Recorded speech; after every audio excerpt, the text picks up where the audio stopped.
back to the Global Citizen Podcast, where today we're going to be talking about the 2020 census and if the question whether you're a U.S. citizen or not should be added.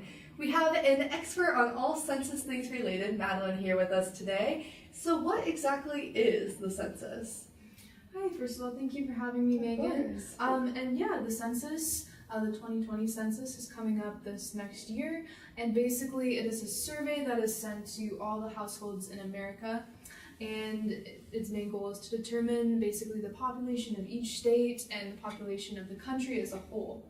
And this is very important data as it is used to determine how many congressional seats are in each state, as well as the amount of electoral college votes. And additionally, it is used to distribute an estimated $880 billion worth of federal funding for schools, roads, and other public services. Wow.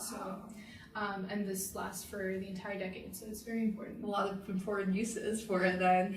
And so Wilbur Ross, who is oversees the Census Bureau, he added the question to collect detailed citizenship data to enforce part of Voting Rights Act. And so I know there's a lot of controversy going on right now of whether it should be added or not. What do you think are going to be some implications if the question is added to the census? Yeah, the citizenship question is highly controversial. It hasn't been on the census since 1950, and the reason being is that it's not necessarily a needed question, and it also, the main implication is that it dissuades residents of the country to not completing the survey at all or answering it untruthfully or not honestly. So basically, the citizenship question may instill fear in citizens or non-citizens of the United States, those immigrants who don't have citizenship status, and they might be fearful of being deported and things like that. And so it might dissuade them from answering the census honestly, which the main goal is to get an accurate representation of the population of the country. Exactly, yeah. And kind of going to like the other side too, I know a lot of people are worried about like being deported and stuff if the question is asked. But there is information that everything that is answered on the census is confidential and they can't release names of anyone who answers the census. But that people are still worried because it shows kind of the groups of where they are in the United States, so there's some worry with that as well. So. Right, exactly. So basically, the Center of Peru estimates that about 6.5 million people would not respond honestly to the census if it were enacted. So it kind of takes away from its main goal. Yeah, and I actually have here today a clip from my friend Lionel, who is a legal U.S. immigrant living here, and he's going to give his opinion on the question.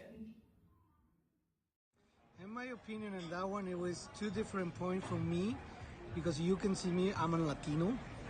If you are U.S. citizen, it's a point I am not citizen, but at the same time, they can make it a sentence to me too.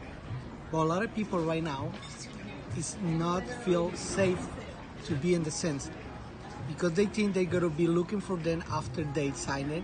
They give me their address, their information. But I'm totally free for myself, speak for myself, to census because I pay taxes and I had to be in my area, in my city, to get more money for the government, federal government, for this city. Because that's the only way we can make it, okay? But I'm not afraid about it. I can do myself, but other people are afraid to do that. There's many reasons, the reason why they don't do that. Okay? That could be different points or different view one day you're gonna decide to looking for.